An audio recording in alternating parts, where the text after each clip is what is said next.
ഞായറാഴ്ച Russia Ukraine തലസ്ഥാനത്തും രാജ്യത്തുടനീളമുള്ള മറ്റ് നഗരങ്ങളിലും 600ഓളം ഡ്രോണുകളും മിസൈലുകളും ഉപയോഗിച്ച് ആക്രമണം നടത്തി.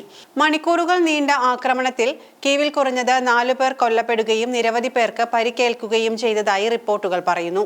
70ഓളം പേർക്ക് പരിക്കേറ്റതായാണ് പുറത്തുവരുന്ന റിപ്പോർട്ടിലെ സൂചന.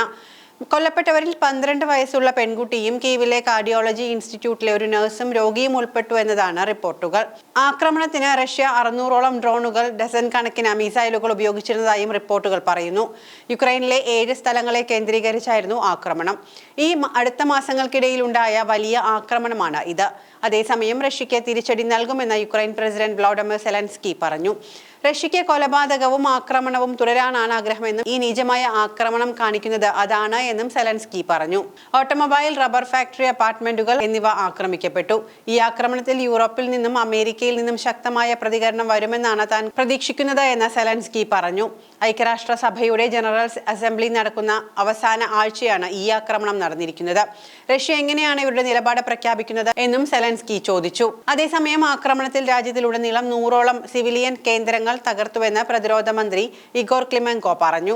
യുക്രൈന്റെ സായുധ സേനയെ സഹായിക്കുന്ന സൈനിക സൗകര്യങ്ങളെയും മറ്റുമാണ് തങ്ങൾ ലക്ഷ്യം വെച്ചത് എന്നാണ് റഷ്യ പറയുന്നത്. സ്ഫോടനത്തിന്റെ ശബ്ദം കേട്ടയുടൻ തന്നെ യുക്രൈനിലെ എയർ അലേർട്ട് ആപ്പ് മുന്നറിയിപ്പ് എല്ലാവരോടും സുരക്ഷിതരായി ഇരിക്കണമെന്നും ഷെൽട്ടറുകളിൽ ഇരിക്കാനുള്ള മുന്നറിയിപ്പും നൽകിയിരുന്നതായും റിപ്പോർട്ടുകൾ പറയുന്നു. കഴിഞ്ഞ ദിവസം യുക്രൈൻ റഷ്യ യുദ്ധം അവസാനിപ്പിക്കാൻ ഐക്യരാഷ്ട്രസഭയുടെ ജനറൽ അസംബ്ലിയിൽ സെലൻസ്കി ആഗോള പിന്തുണ അഭ്യർത്ഥിച്ചിരുന്നു.